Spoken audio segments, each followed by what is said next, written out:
Okay, so this video is going to act as an introduction to acids and alkalis at GCSE level.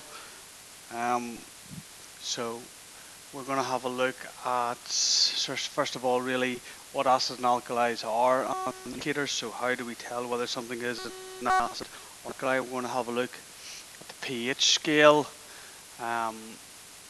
and then finally we're going to have a look at weak and strong acids and alkalis and the difference between weak and strong, and then dilute and concentrated. Okay, so I would advise you, as I go through it, maybe have your notes in a periodic table. I'll set some problems on occasion, and you can maybe pause the video and have a think about things and see if you can solve the problems that come up. So the first thing we'll have a look at then is the pH scale, which is the scale on which acids and alkalis and neutral solutions are measured, and we'll have a look really in a little bit more detail on the next slide of what the pH scale is actually all about. Well, first of all, from your point of view, you need to understand the colours and be able to relate the colours to the pH, and you need to be able to relate the colours and the pH then to the fact that something is an acid, an alkali, or is it neutral.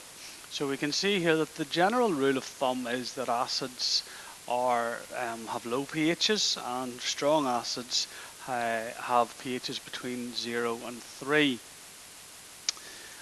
We move then from 3 into 7, which is sort of weak acids, getting weaker from 3 up towards 7, and then when we hit 7, that's what we would refer to as a neutral solution, so it's neither acidic nor is it alkali.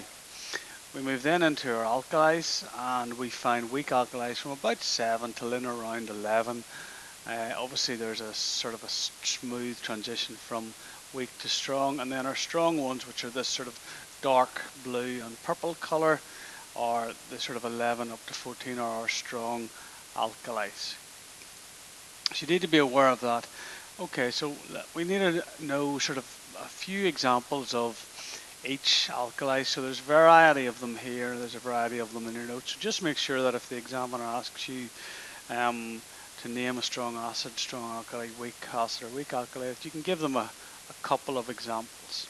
So we're going to have a little look at the left hand side of this table, which is of interest to us, which starts to kind of give us an idea of what the pH scale actually stands for. Well, it really is a measure of the concentration of hydrogen ions in a solution, and if you know anything about acids, which you should do from Key Stage 3, you will know by now that acids produce what we call H+, or hydrogen ions, when they're dissolved in water. And if we look at the pH scale, it's a log to the base 10 scale, and that means every time we move along a unit, the strength of the acid becomes 10 times more. And what we're really saying there is the concentration of the hydrogen ions increases tenfold each time we move along. So if we go to pH of 7 here, and we look at pH of 7, we sort of say that the concentration of hydrogen ions there is given 0. And if we move to 6, the concentration of the hydrogen ions there is 10 times that. Okay, then if we move from 10 to 100, okay, it's a tenfold increase again, which means that as we move from a pH of 7 to a pH of 5, we have an increase in hydrogen ion concentration, or in other words, an increase in acidity 100-fold. Okay, so each time we move from a pH unit, so 7 to 6, it's 10 times more acidic.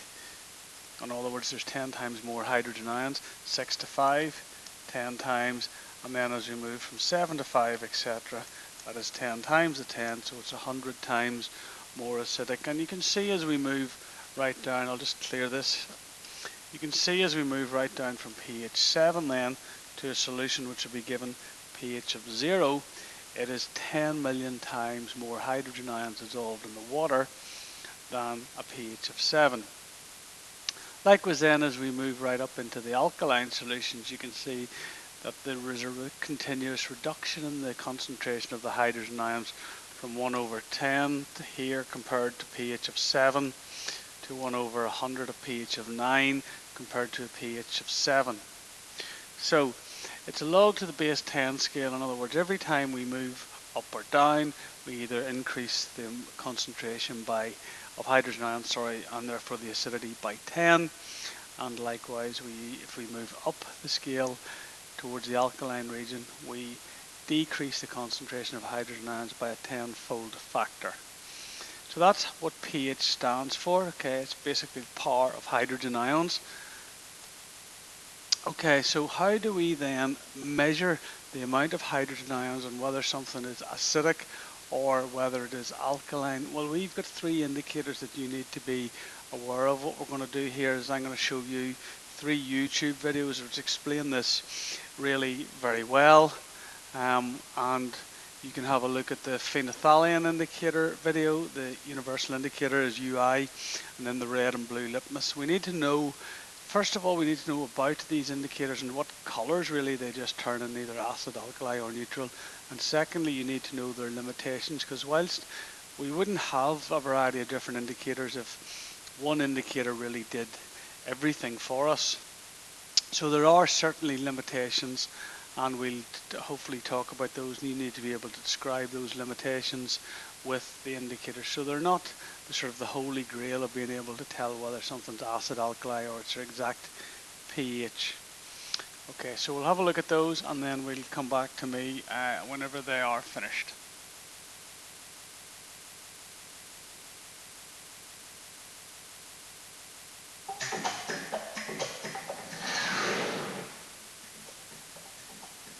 Today we will present a simple demonstration of how phenolphthalein indicator changes color. Let's start with a beaker of plain tap water. We add a bit of sodium hydroxide to raise the pH into the alkaline range.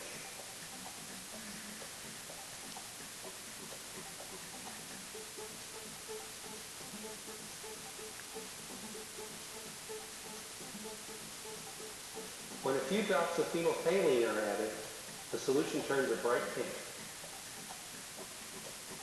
This property of phenolphthalein makes it very useful for testing pH in many applications, including soap making, concrete testing, and of course, laboratory acid-base titration. Phenolphthalein will be colorless in neutral and acidic solutions. It begins to turn pink at about pH 8.2 and turns dark pink or fuchsia at pH 10. In strongly alkaline solutions above 12, phenolphthalein loses its color again. As we add acid to our solution, we drive the pH below 8.2. Watch as the solution becomes clear again.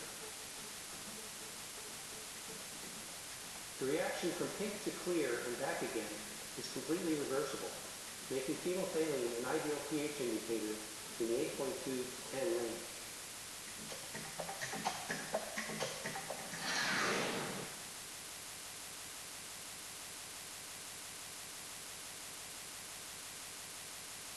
Okay, so what we have there then, guys, is an indicator.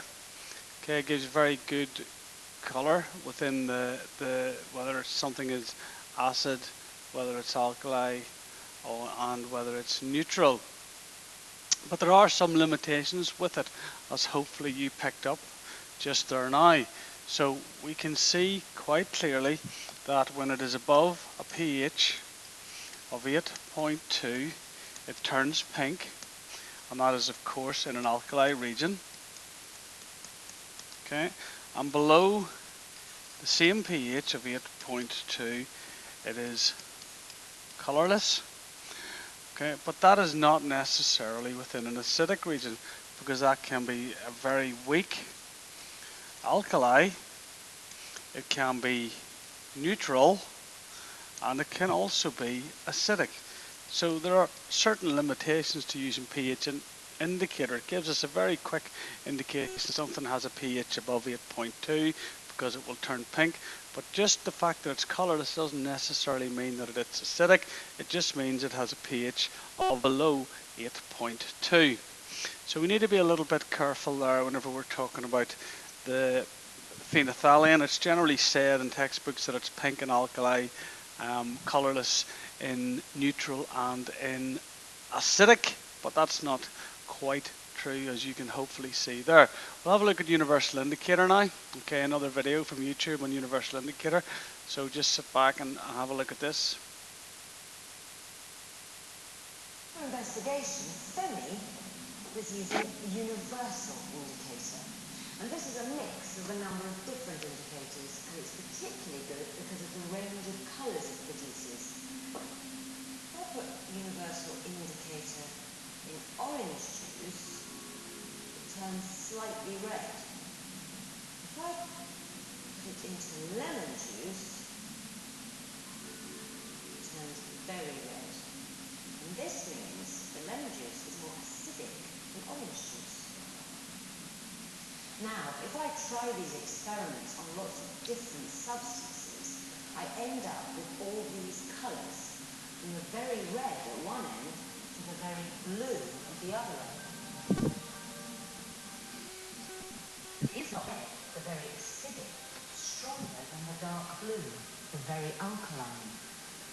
Well, let's see, shall we, with the help of these two volunteers. Now, I've got to be very careful here. This dark red is sulfuric acid, and this is what it does to Kevin when concentrated. Not very nice. But look, this dark blue, caustic soda, is very alkaline, and look what it does to Kevin's brother when concentrated. Just as nasty. So, both are very strong, but in different ways. So maybe it's better if we look at our scale of colours like this. If we number them from 1 for a strong acid to 14 for a strong alkali, with 7 in the middle, meaning neutral, neither acid or alkali, then we have a scale, known as the pH scale. And the pH scale is how acidity and alkalinity are measured in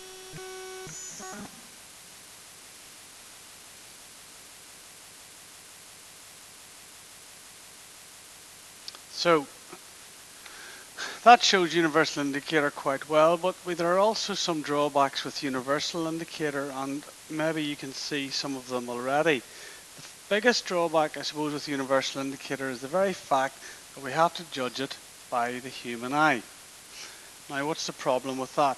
You think, if we look at these colours, and if we look particularly at, let's have a look at that region there of 11, 12 to 14, those are very difficult to tell the difference between, and one of those may look dark purple to someone else, to the other person it may look blue colour, so you may not actually be able to look at something and say for definite that that has got a pH of, let's say, 12, 13, 14 or 15, and the same is true for variety. Even if you look at the 1 and 2, difference between 1 and 2, very difficult to tell the difference between them. 3 and 4, again, the same thing. 2 and 3 would be another thing. Even around this sort of 8, 9, 9, 10 region, anything within sort of a 1 or 2 pH units of each other can be quite difficult to tell the difference. And remember from earlier on, the difference of 2 pH units is the difference of acidity or hydrogen ion concentration of 100 times. So that's a big, big difference. If we go from where it's difficult to tell between 11 to 12, 12 to 13, 13 to 14, we have a difference in acidity there, or hydrogen ion concentration, of 1,000 times. So that's a massive difference. So there's a limitation of universal indicator that perhaps many of you didn't quite think about before.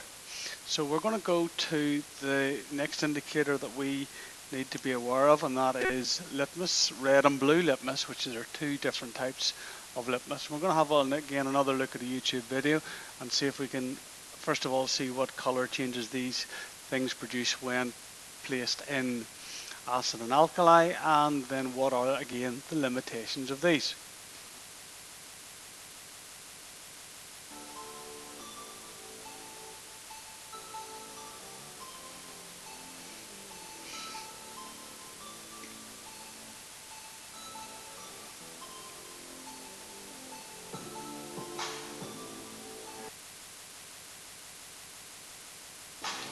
Okay, so if we just pause that video there, and what we will see is that our red litmus is red in acid, okay, at all times. Our blue litmus will change from blue to red in acid. So in other words, we can only use blue litmus to indicate the presence of acid. If we look at a base then, we can only use red litmus, if you see there, to test for definite that something is a base. So you can see that red litmus, okay, changes from red to blue if it's a base, whereas blue litmus doesn't change at all. And then the big problem exists then whenever things are neutral and litmus red and blue, both of them remain exactly the same. So in other words, if we want to tell if something is most definitely neutral, we have to use both red and blue litmus together. We cannot use just one litmus. So for example, if I took a solution and I thought that it was neutral and I just used red litmus on it, what colour would it turn? Well, it would stay red. But that might well also be an acid. So what do I need to do now? Well, I need to take blue litmus, and if I put that blue litmus into the same solution and the blue litmus remains blue, what does that tell me about the solution? Well, it tells me if it remains blue litmus remains blue in it and red litmus remains red in it, that solution has to be neutral. Okay, if I'd had put the blue litmus in and the blue litmus had turned red and the red litmus had stayed red, that would tell me that I had indeed an acidic solution. So there are definite limitations to litmus, both red and blue, so they need to be used in conjunction with each other if we are to be 100% confident that something is an acid, an alkali, or if it is indeed, as I just hopefully demonstrated to you, a neutral solution. So we'll let this video continue to run here. You can maybe rewind if you didn't quite understand exactly what I was saying there. You can maybe rewind and go back over it again.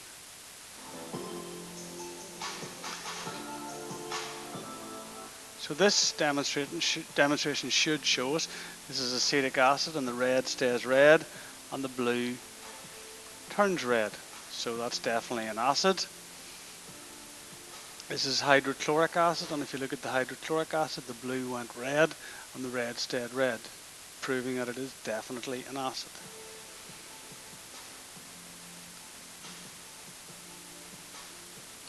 And this is water, which is pH of 7, neutral, so therefore both things should remain unchanged.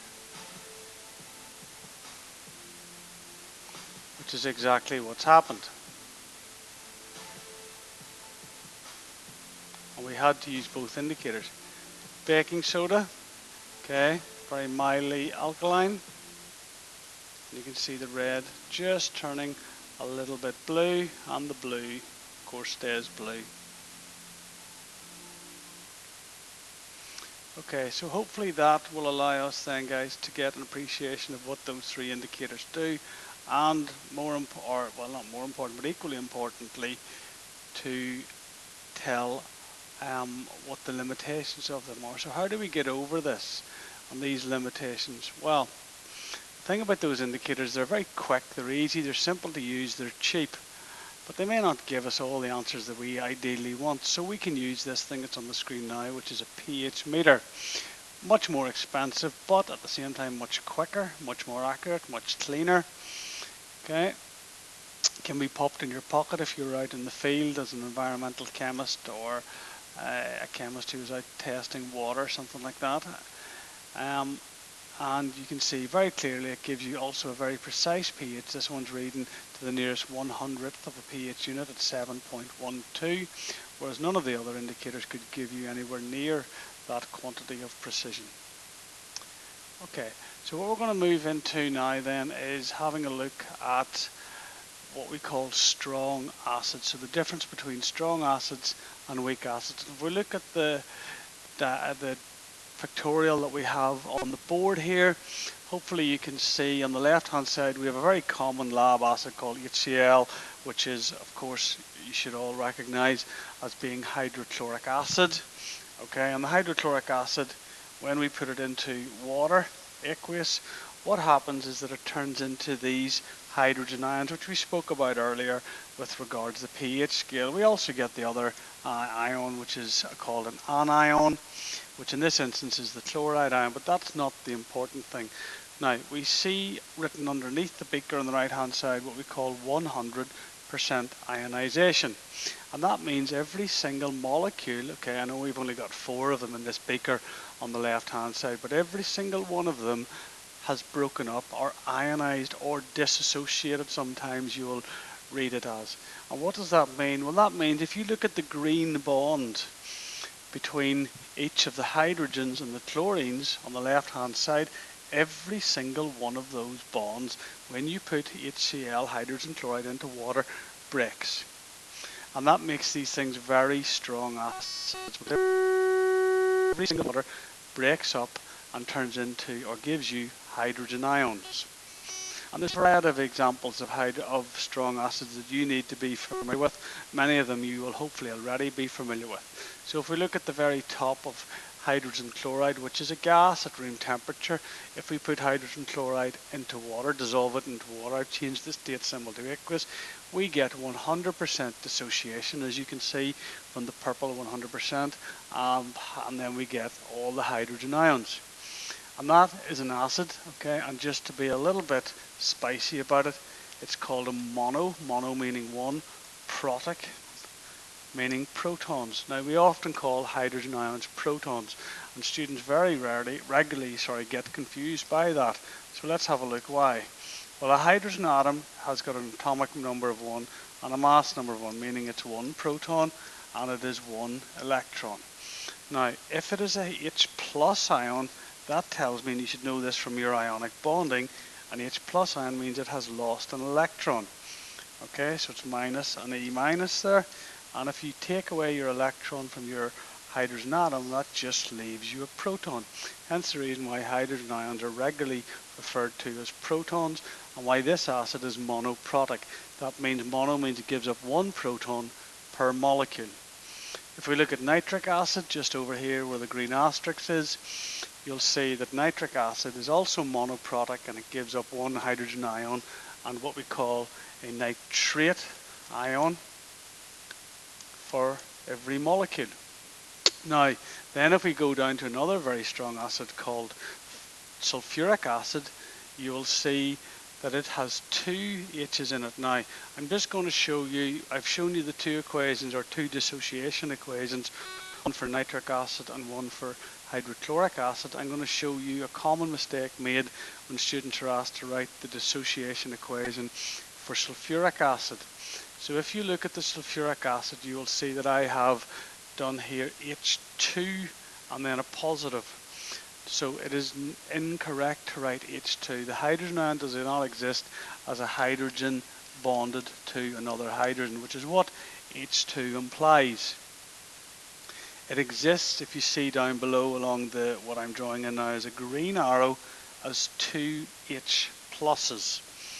So what do we have here then? If our hydrochloric acid and our nitric acid were monoprotic, what type of acid do we have here? Well, hopefully you're able to work out that it is now called diprotic. Okay, so it gives up 2 protons, 2 hydrogen ions per molecule of the sulfuric acid. And then down below that we have the phosphoric acid, which is triprotic and gives up 3 hydrogen ions per molecule of the phosphoric acid. So those are certainly the first 3 are acids you need to be familiar with, and the 4th one, the phosphoric acid, it wouldn't do you any harm to be familiar with it. We're now going to look at the difference between a strong acid and then the weak acid. So if we look on the right hand side here where we have a weak acid, we can see we put in these little acid molecules, if you like, which are, I'm going to just circle a few of them now, which are white and red molecules joined together, just like on the previous slide, or 2 slides ago, sorry, our hydrogen and chlorine were joined together. When we put them into water, you can see in the strong acid, every single red and white have come apart or dissociated or ionized. Okay, so there's 100% ionization. If you look at the right hand side, you will still see lots of the reds and the whites are still joined together. They have not ionized, and this is exactly what a weak acid is about. It only partially ionizes. Okay?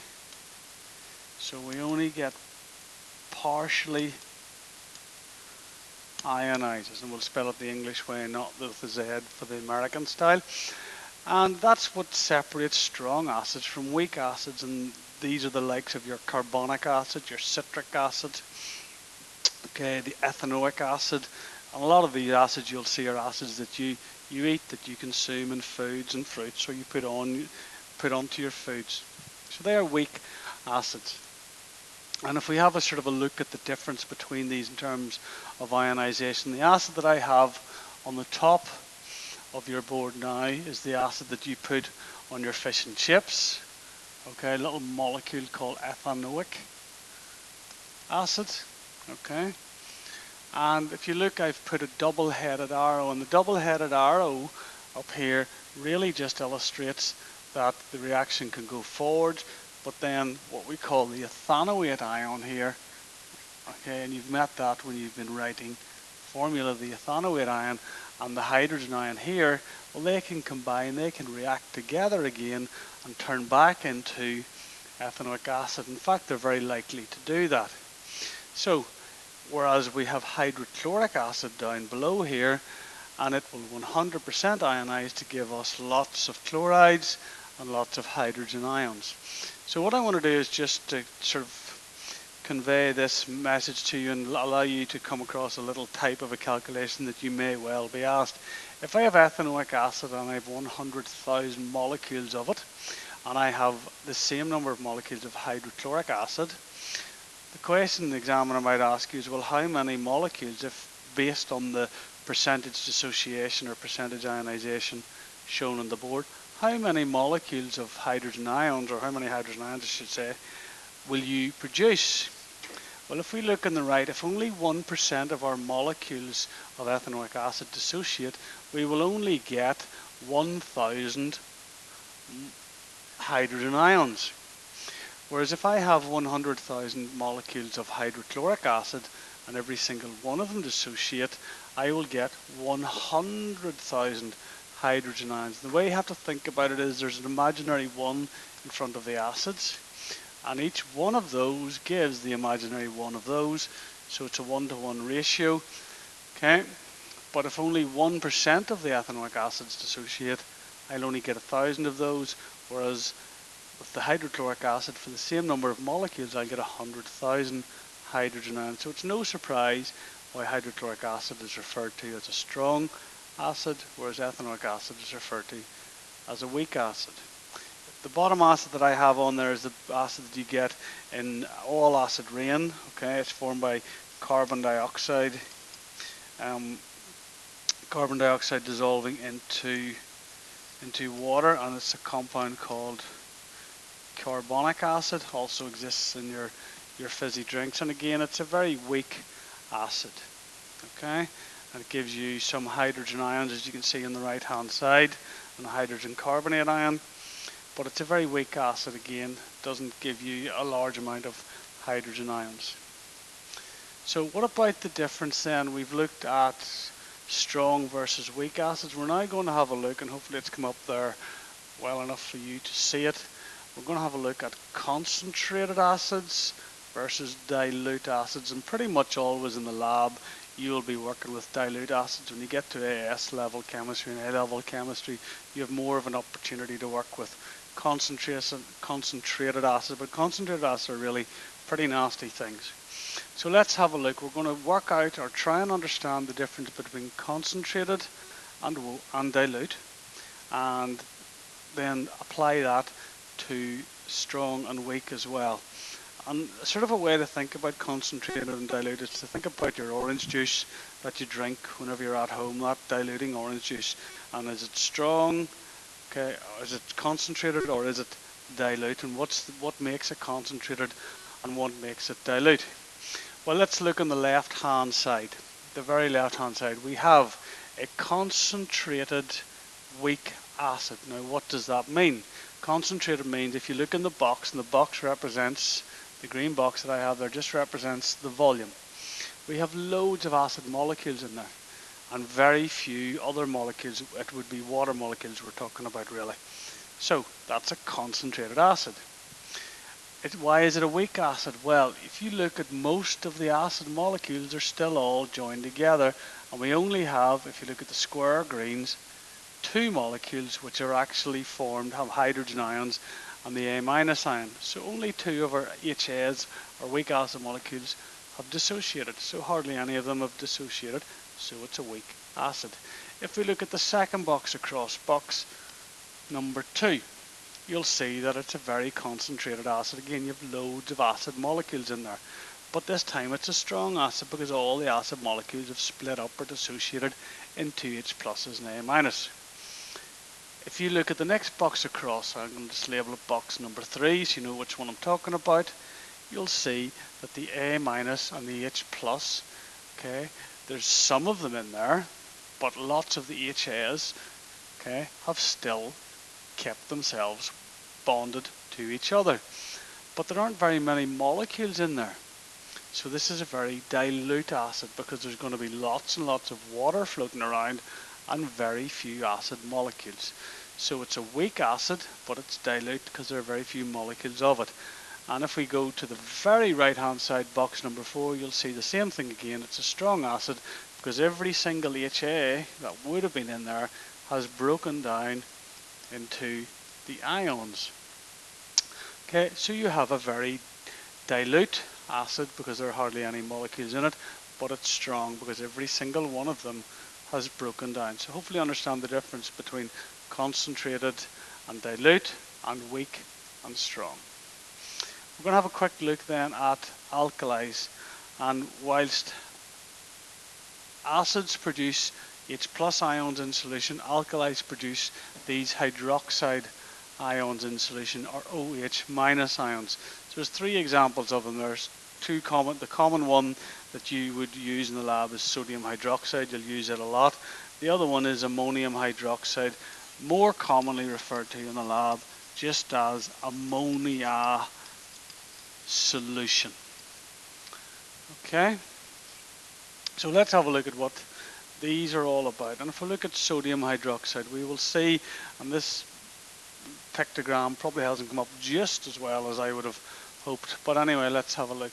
If we take again my sodium hydroxide, which are these little pellets that are being dropped into the water from the paper, you'll see that when I put the solid sodium hydroxide in, if we go up to the equation, every single one of them, 100,000 I've said here, split up into, or dissociate into, sodium and hydroxide ions.